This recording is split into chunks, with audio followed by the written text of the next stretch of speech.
آدمی قصاب تھا اور وہ رات کے صبح کے وقت جاتا تھا، جانور ذبح کرتا تھا اور دن میں لا کر وہ اپنی دکان پہ گوشت کو بیچا کرتا تھا۔ جب وہ جانور کو ذبح کرتا تو اس کے کپڑوں پہ خون لگ جاتا اور واپسی پر وہ خون آلودہ کپڑوں میں ہی آتا، مگر گھر آ کر کپڑے بدل لیا کرتا تھا۔ ایک رات وہ جب واپس آ رہا تھا جانوروں کو ذبح کر کے، تو رات کا اندھیرا تھا، وہ ایک جگہ سے گزر رہا تھا کہ ایک بندہ شور مچاتا ہوا آیا اور آ کے اس نے اس کو پکڑ لیا۔ جب پکڑ لیا تو اس نے دیکھا تو اس بندے کے جسم سے خون بہہ رہا ہے۔ حیران ہوا، اتنے میں اس بندے کی جان نکل گئی۔ دیکھا تو اس کے جسم میں ایک چھری تھی جو کسی نے گھونپ دی تھی۔ اب وہ جو قتل کرنے والا تھا وہ تو بھاگ گیا اور مقتول اندھیرے میں اس کو سمجھا کہ شاید اس نے قتل کیا۔ جب اس کی وفات ہو گئی تو اتنے میں لوگ آ گئے۔ اب لوگوں نے مقتول کو بھی دیکھا، اس قصاب کو بھی دیکھا، اس کے جسم پہ خون کے آثار بھی دیکھے۔ انہوں نے پکڑ لیا کہ تم نے اسے قتل کیا ہے۔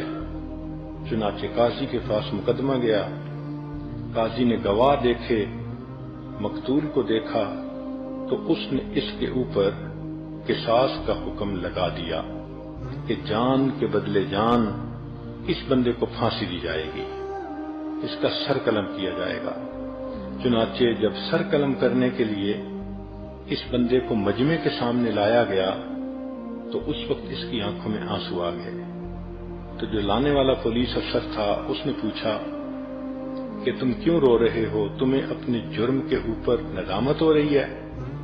اس نے کہا کہ ندامت تو ہو رہی ہے، لیکن میں اس بندے کا قاتل نہیں ہوں جس کی وجہ سے مجھے سزا دی جا رہی ہے، میں کسی اور کا قاتل ہوں۔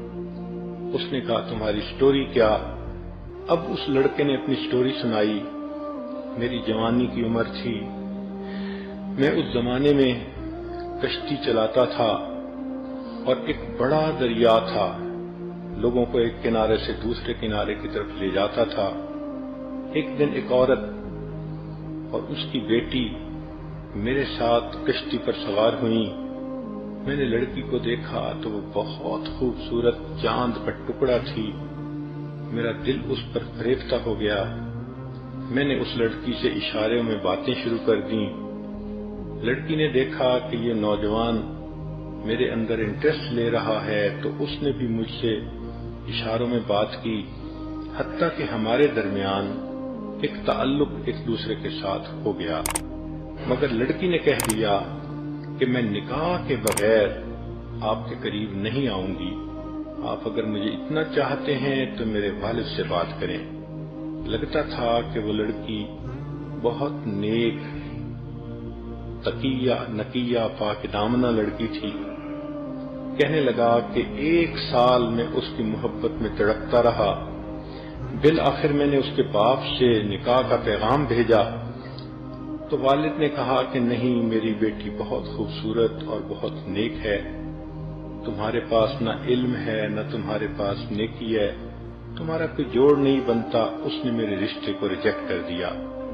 میں بہت مایوس ہوا اور خیر اپنی زندگی گزارتا رہا۔ 2 سال اسی طرح میرے گزر گئے۔ میں ایک دن پھر اپنی کشتی لے کے جا رہا تھا کہ ایک عورت آئی اور اس کے پاس 1 سال کا بیٹا بھی تھا اور وہ کشتی میں بیٹھ گئی۔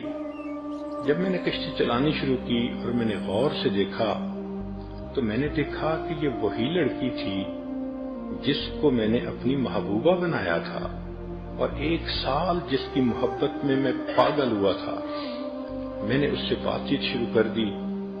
وہ کہنے لگی کہ دیکھو، میرا نکاح ہو چکا، میرا خاوند ہے اور یہ میرا بیٹا ہے، میں اب آپ سے بات بھی نہیں کر سکتی۔ میں نے کہا کہ تم پہلے مجھ سے بات کرتی تھی۔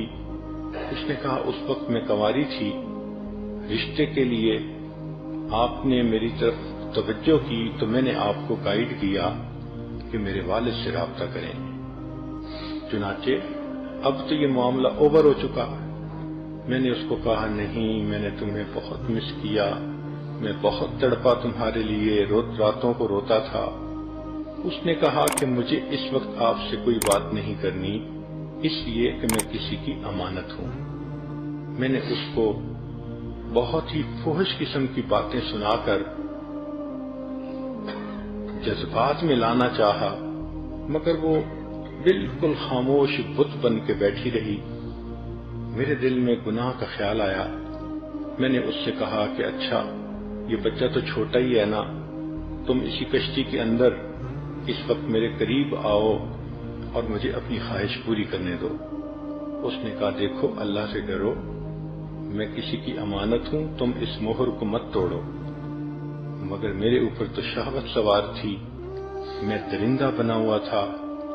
میں نے پہلے اس کو پیار محبت سے بہلانا پھسلانا چاہا، جب اس نے صاف انکار کر دیا تو اس وقت میں نے اس سے اس کا بیٹا چھین لیا۔ میں نے اسے دھمکایا کہ دیکھو میں تمہارے بچے کو پانی کے اندر ڈال دوں گا۔ وہ رونے لگی، آخر ماں تھی کہ میرے بیٹے کو ایسا نہ کرو۔ میں نے اس بچے کا سر پانی کے اندر الٹا کر کے ڈالا تو بچہ تڑپنے لگا، میں پھر اسے اٹھا لیتا اور میں چاہتا تھا کہ یہ میری بات مان جائے۔ وہ روتی تو رہی لیکن اس نے ہاں نہ کی، حتیٰ کہ بچے کو جب بار بار پانی میں ڈالا تو وہ بچہ فوت ہو گیا۔ میں نے اس بچے کو پانی کے اندر پھینک دیا۔ اب وہ نوجوان لڑکی اکیلی تھی تو میں نے چاہا کہ میں زبردستی اس کے اوپر جو ہے وہ گناہ کروں۔ میں نے اس کی طرف ہاتھ بڑھایا، لڑکی نے اپنے زور کے مطابق اپنے آپ کو پیچھے ہٹایا، چنانچہ میں نے اس کے بالوں کو پکڑا، وہ بے پردہ کر دیا اور میں نے اسے کہا کہ میں تمہیں بھی اسی طرح پانی کے اندر ڈبو دوں گا، تم میری بات مانو۔ اس نے کہا تم جو مرضی کرو، میں اللہ کا حکم نہیں توڑ سکتی۔ چنانچہ اس کے کپڑوں کو میں نے پھاڑ دیا، اس کے سینے کو ننگا کر دیا۔ اب جب اس نے میری بات بالکل ہی نہ مانی تو میرے دل میں خیال آیا کہ اس حالت میں اگر اس کو میں چھوڑ دوں گا تو یہ بچے کے قتل کا مقدمہ بھی میرے اوپر کرے گی اور دست درازی کا بھی میرے اوپر مقدمہ ہو جائے گا، تو بہتر ہے کہ اس لڑکی کو بھی مار دیا جائے۔ پھر میرے اوپر ایسی درندگی طاری ہوئی کہ میں نے اس لڑکی کو دھکا دیا، پانی کے اندر وہ گر گئی اور ڈوب گئی۔ میں نے 20 سال پہلے اس ماں اور بیٹے کو قتل کیا تھا، پھر ڈر کے مارے میں نے یہ کام ہی چھوڑ دیا کہ کسی کو شک نہ پڑے، اور میں نے قصاب کا پیشہ اختیار کر لیا، مگر اللہ کی لاٹھی پہ آواز ہے۔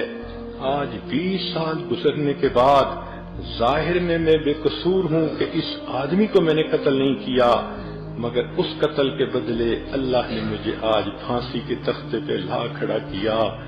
سچ ہے کہ اللہ کی لاٹھی بے آواز ہوتی ہے۔